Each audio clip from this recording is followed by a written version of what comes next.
Hi everyone, it's Flirty Friday. I'm Susanna, the Date Maven, and this week for Flirty Friday, I'm joined by Lisa Perkins, who's a transformation coach. And although we're both here in Wichita, Kansas, we work with people outside of the area. You work with people across the country, and I do as well. So I really wanted to have Lisa join me on this Flirty Friday for a couple reasons. If you've watched before, you know that we talk about a lot of dating and relationship-related topics. We talk about personal improvement topics that kind of feed into being a better person, presenting in a better way, being just more empowered as one enters the dating market. But I've also found too that it's like with the body, everything's connected, right? When you stretch out one part, it kind of impacts another part. Usually when you're tinkering with one aspect of your life, there can be a domino effect into other aspects. And so I really like how Lisa takes a very, I think, holistic approach toward personal transformation. And I just think if she and I were to team up, we'd be pretty freaking awesome and unstoppable. Yeah. So thank you for joining me. Yeah, I'm thrilled to be here today. Yes. And I think one of the first things, I have a lot of friends who are coaches here and afar, and you probably do as well. And so when people hear the word transformation, what usually comes to their mind, first of all, and is that the right or correct assumption, and what is a transformation coach really? So I am really helping people transform the outside of themselves by accident as a side effect of the internal changes. So many clients come to me for weight loss, but we are trying to parse out, first of all, why do you want to lose weight? What is it that you feel, how do you feel like your life would be different? Do you feel like you would be more confident? Do you actually need improved health? Just be more comfortable in your own skin? We have to get clear on what our self-limiting beliefs are, what our stories are about ourselves. That's the first thing. And so I kind of joke that I help clients get healthy on purpose and hot by accident. I love it. We have to put that definitely in the comments. Get healthy on purpose and get hot by accident. It's a side effect of the kind of deep long-term changes that we're making. And so much of what I do with clients is help change the narrative about, it has to be that you are worthy now. I know that for myself and many of the people I've worked with, we've tried so hard over the years to almost hate our way thin. Oh, interesting. Right? Yeah. And while you can effort your way to some weight loss, it's not coming from a good place, and it's certainly not going to be sustainable. You can muscle your way there, literally and mentally. But so hotness is an inside job, is what I'm hearing you say. It starts here. Absolutely. Which we're really talking about confidence, and we're talking about that. Because I think we've all known that person who was maybe just born with an amazing banging body, and they could eat like bags of Oreos all weekend long and never really had to work for it. But maybe they didn't have that foundation of self-confidence and self-esteem that really allowed them to show up and just own their space and own who they are. And that's what hotness is about. It's just kind of like we decide if we are sexy, attractive, and boy, and then others respond. People feel that energy from us. So it really is not about your size, a number on the scale, how your face is shaped. It's you projecting that good energy out into the world. But that, there can be a real, oh yeah, that's all well and good for you to say, I'm this certain size and people just see that. No, we all know those men and women who have all different body shapes. And what you see is, oh my gosh, wow. Boom. Yeah. When they walk into a room. They show up in their full glory. Exactly. So I like that you said, too, that you talk about the why of why do you want to lose weight. And I think that's so key. When I'm having an early conversation with a prospective date coaching client, I will say, well, why now? Why do you want a relationship now? Or why do you want to expand your social life now? What would it mean to you to have a significant other? What would it mean to you to connect more meaningfully with people or to fall in love? And if they can't answer those questions, we're not getting on this train and leaving the station until really they've got some good answers to those kinds of things. Right. So much of what you do and what I do is about healing our relationship with ourselves, right? It's getting to know our preferences, our needs. Are we meeting our needs in a healthy way? Or are we trying to get confidence from other people, right? Whether that's dating, whether that's with a certain Gym body addiction, type, or, right? Like, what is fueling that? And I know for myself, I definitely had an unhealthy motivation for a long time because I didn't feel worthy. So I had this frenetic drive, and guess what? There's no number on the scale, no image that you're projecting that can fill that. It's like filling a leaky bucket. Interesting. You'll never get there, and it's this never-ending quest for feeling enough. Oh. So if someone answers that why question in a way that is maybe coming from a disempowered place or a place of limit and lack rather than a place of, how do you kind of shift their attitude or their mindset? How do you kind of get them pointed in the right direction? So, first of all, this is before I even decide whether to work with someone, right? Because I want someone to be willing to lean into this self-exploration. I view this journey really as becoming the scientist in our own life. I want it to be driven by curiosity, by a desire to nourish ourselves in all ways. Emotionally, physically, to focus on rest, to focus on whole, real food a lot of the time. And as we were talking about before we started filming, health in and of itself, that's not the end point. We want to use that as a catalyst for living our best life, right?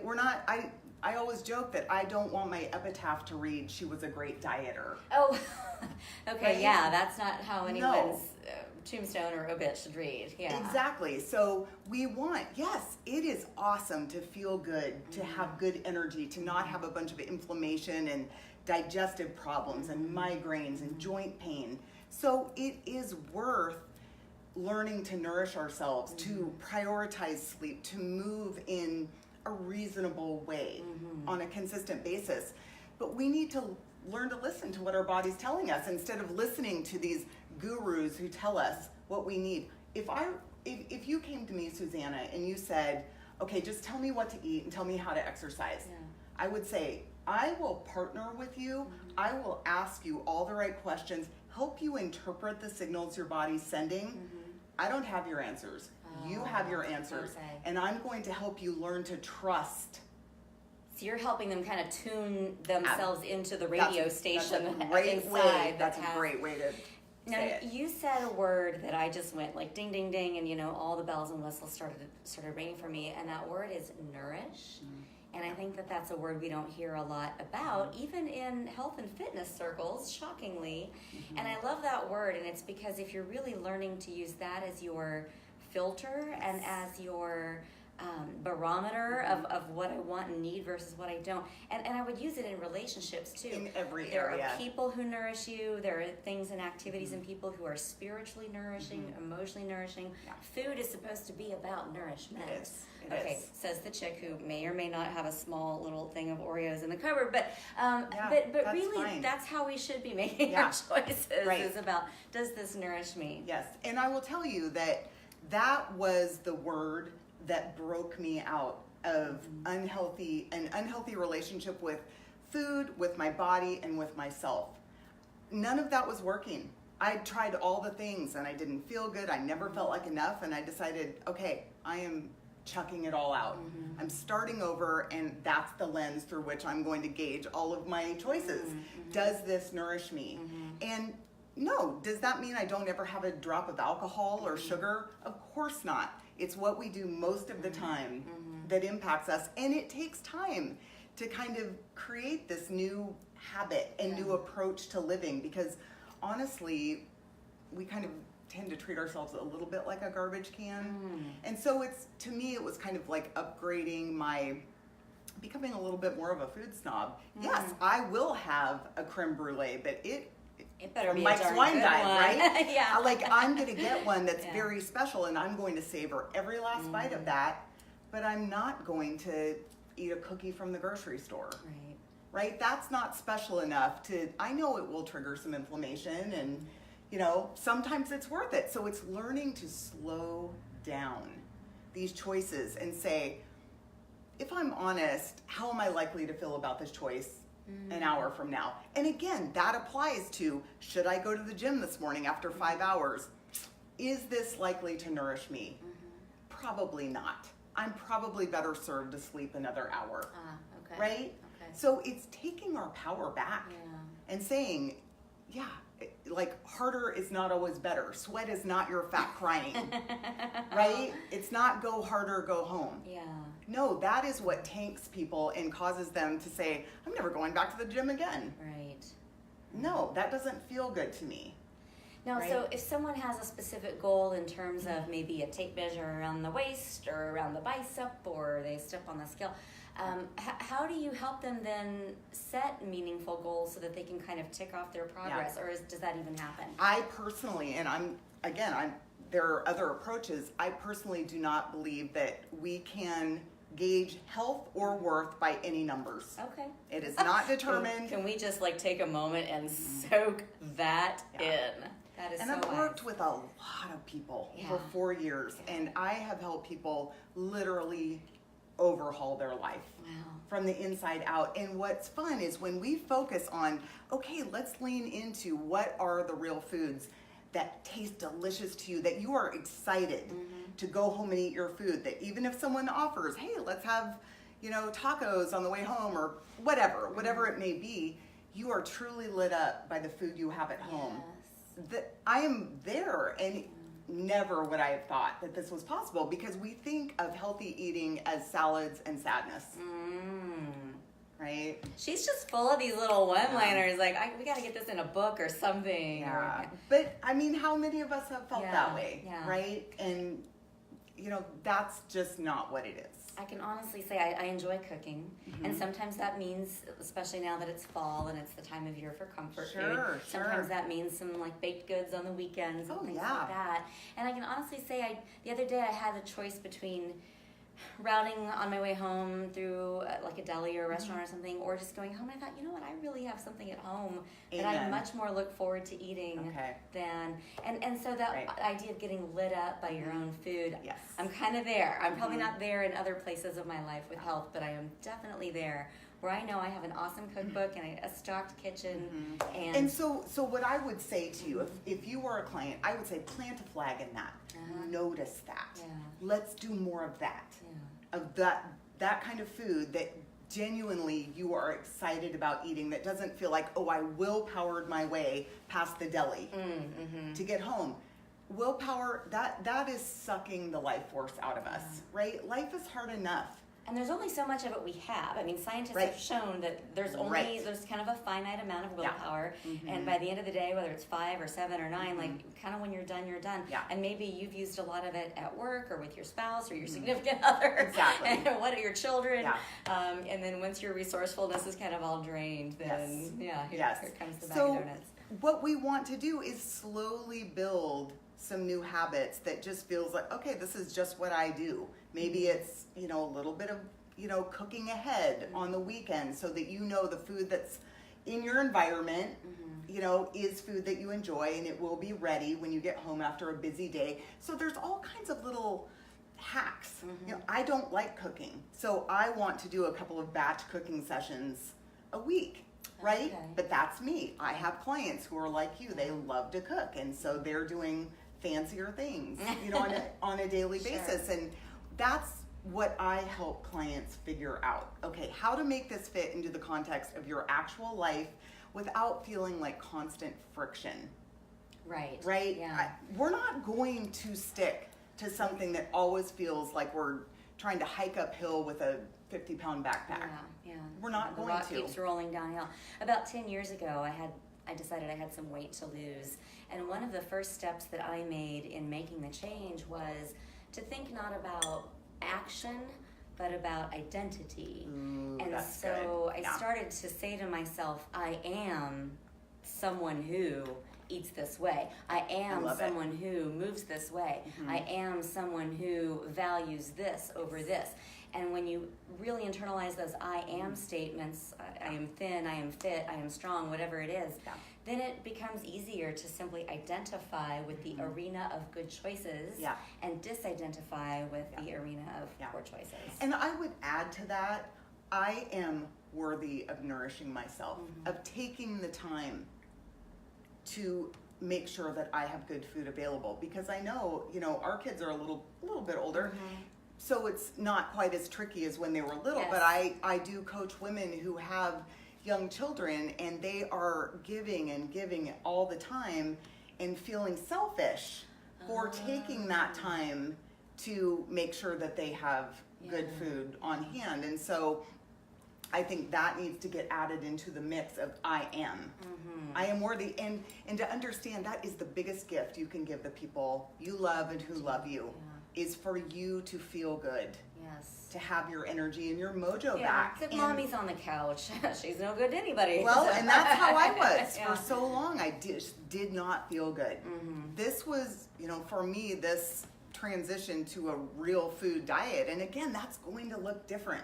I work with clients who are vegetarians. I work with clients who are really low carb, some high carb. It's, but we are talking about most of the time real food that your great grandmother would recognize. Yes. I So like that's that. kind of how we Old fashioned. determine that, right? Now, I want to kind of veer a little bit. Sure. I know that when people are, usually when you're sweating, you're a little exposed, you're a little vulnerable. When you're getting into this diet and lifestyle stuff, that there can be some deep stuff that comes to the surface. Absolutely. People are always, I think, the most vulnerable with their hairstylists, their bartenders, and their personal trainers. So when do you hear people then start to talk about what they want for their love lives or for relationship, whether it's a boyfriend, a girlfriend, a husband, a wife, or even just someone to cuddle with on the weekends? Maybe they don't need a label for that, but when does that kind of start to come into the conversation? All of it comes in all the time. It's a very close coaching relationship with my clients, but I will say the relational aspect, whether you're in a relationship or seeking a relationship, is so important in terms of healthy behaviors, right? And we talked about this a little bit before. So if you are kind of making some healthy changes and you are in a relationship or you are dating, we have to know that first of all, we're not preachy ever, right? Eyes on your own plate all the time. We're never, that doesn't inspire anyone to change. I like that, eyes on your own plate, kind of like eyes on the road. eyes on your own journey. And so, people will kind of notice, but you don't owe them a dissertation. Right. But if you are in a relationship or you are married and your spouse is not about the healthy changes and maybe even a little threatened by it or that kind of thing, that's when we have to be willing to have some hard conversations, right? To say, whatever you do, I respect. This is really important to me, and here's why. Not so that I can get hot and leave you. We have to get clear on that, because there is that does People come have up. that fear. Absolutely. And it's not that I am trying to, passive aggressively trying to change you either. But I really want to be healthy enough to have options as I get older, to be mobile, to have energy for our kids, if that's... And grandkids. as part of the mix. But I think we're not often willing to have those hard conversations. And so the sabotage keeps coming in, and it's tricky. That's funny. I was watching this TV show last night. I can't quite remember what it's called. It's a new one, but it's this family where there's the husband and the wife and the kids, and then her parents live with them. And her parents are maybe Indian or Pakistani, I'm not sure. And the mother-in-law, is like giving the husband this little hug, where she's just kind of like patting him up. And later it's revealed that was a fat pat. She was like checking out his love handles. And so the wife goes into sabotage mode and starts saying, "Honey, will you take out the trash?" And he's like, she puts weights in the bottom of the trash, and he's running the trash to the curb with these weights, and he doesn't realize it.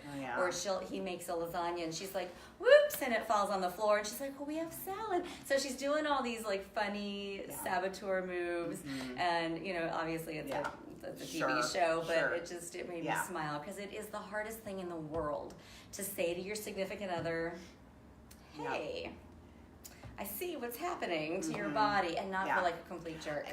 I will say, and I think we all know this, there is not one person who has some extra weight that doesn't know it. Yeah, they probably do. Male or female. They probably do. Right? And that's where we have to have that healthy boundary that, we have to meet people where they are and love them. And hopefully if we are making changes, they're seeing how good we're feeling, then they will be inspired to change. The more we pester people, the less likely, the more they're going to dig their heels in, right? Yeah. Because no one wants to be told you have to lose weight. But I will say that if you are in a dating situation, maybe, you know, you're seeking a dating situation, I do think that it is important to be open that a healthy lifestyle is important to you. Not that you're dogmatic or rigid about it, but that, you know, there are some people that have no interest in that, that they want to, you know, largely eat out or drink more alcohol. And so being open about that, I think is I agree valid. with you 100%. And the reason is it's a values-based thing. It's as important as maybe your religious or political affiliations. It's how you're living your life. It's your lifestyle. Those are values that need to more or less line up, or you're really going to have a lot to overcome in a relationship. Yeah. But you asked me, I want to go back to your question. I don't think I answered that very well, but you asked me how this comes up, and it does come up in terms of body image, you know, for women who perhaps have been married for a long time, and that is kind of the intimacy piece has maybe fallen away a little bit, that spark has gone. And oftentimes, unfortunately, women interpret that as a hormonal imbalance. And of course that can be part of it, but I think that's where the lit up part of our life that we have to, you know, I don't want to step into your lane, but we have to nurture relationships. They take work. We have to be creative. And what's interesting is the more lit up we are anywhere in our life, the less likely we are to seek kind of unhealthy coping behaviors anywhere else. Like eating your feelings. Exactly. For example. Not that I would know a thing about that, but no, and we're all emotional eaters to some extent, so that's like welcome to the human race.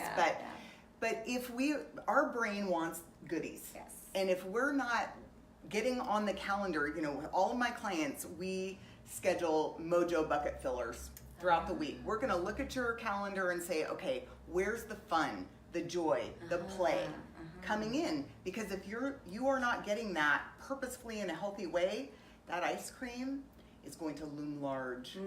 So I don't want to focus on taking away your ice cream. I want to focus on making sure that you are excited and pulled towards. It just falls away.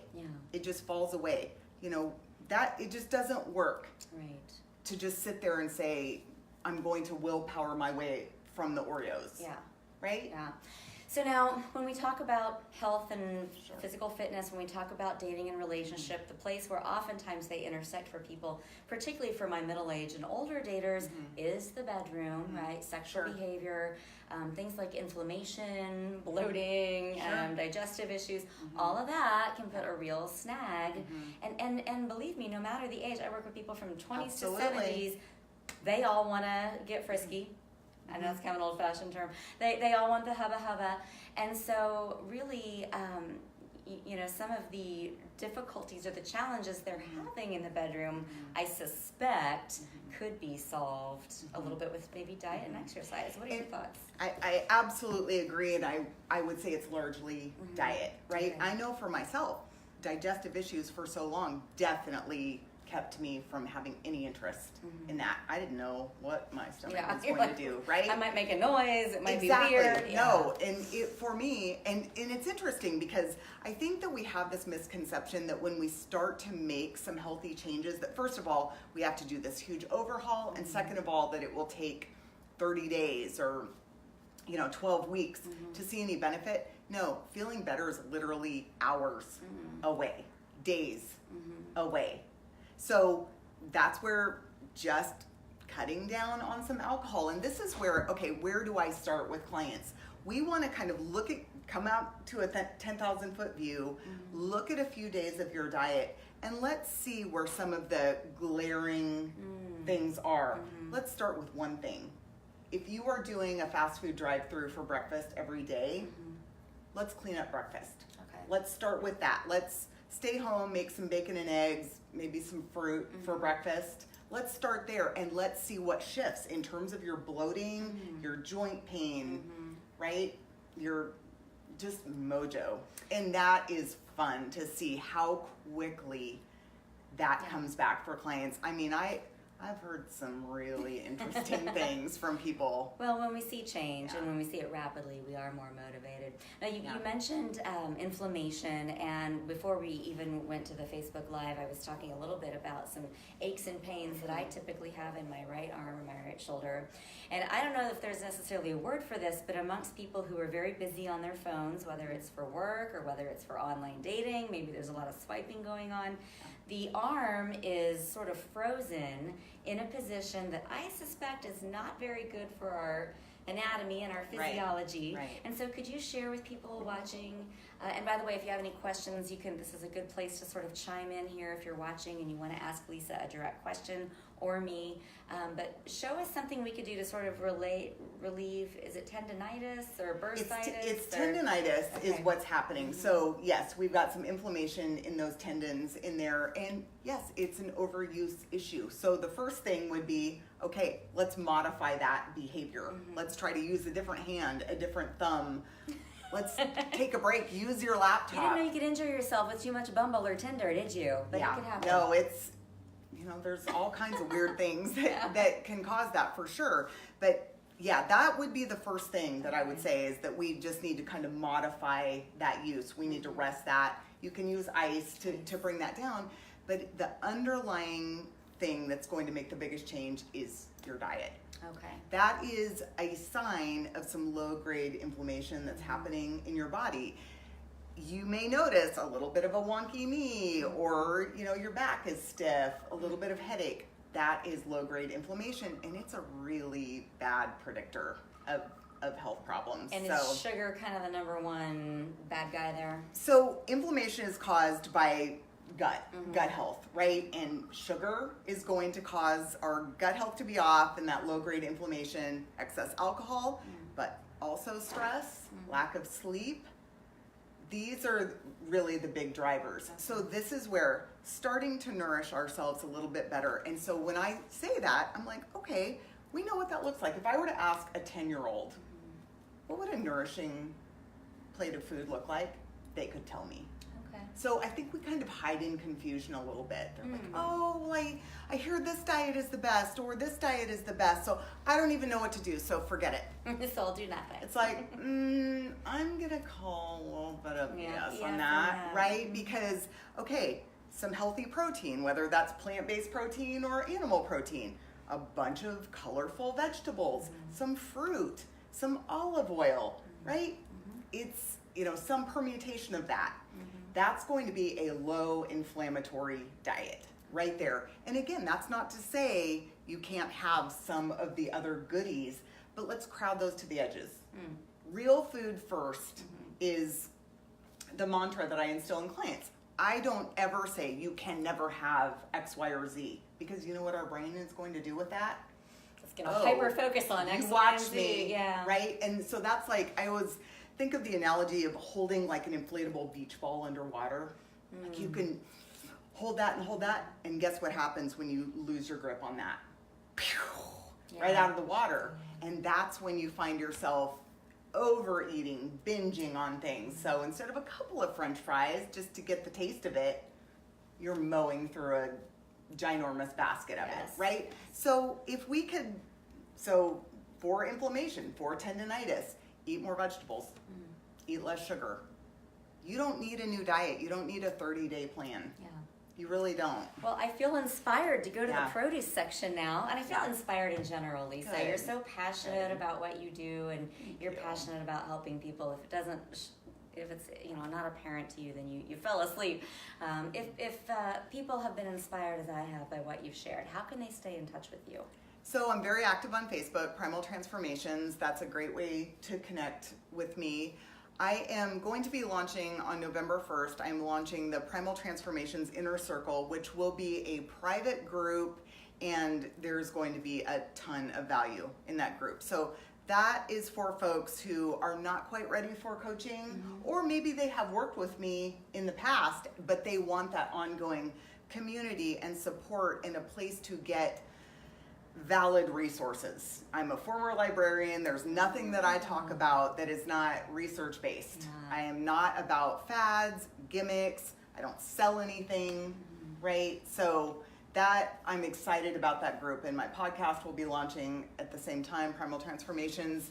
So that is one way. If you are interested in having a conversation with me about potentially working with me, my website has a coaching link, primaltransformations.com. Just click on the coaching tab and you can schedule a conversation with me, and it's not a sales pitch. I am definitely And not I that. would really, really encourage people to be thinking about this now, because our tendency is to just kind of like roll down the hill into the holidays, Thanksgiving and Christmas, and we just kind of do what we want. We go on autopilot.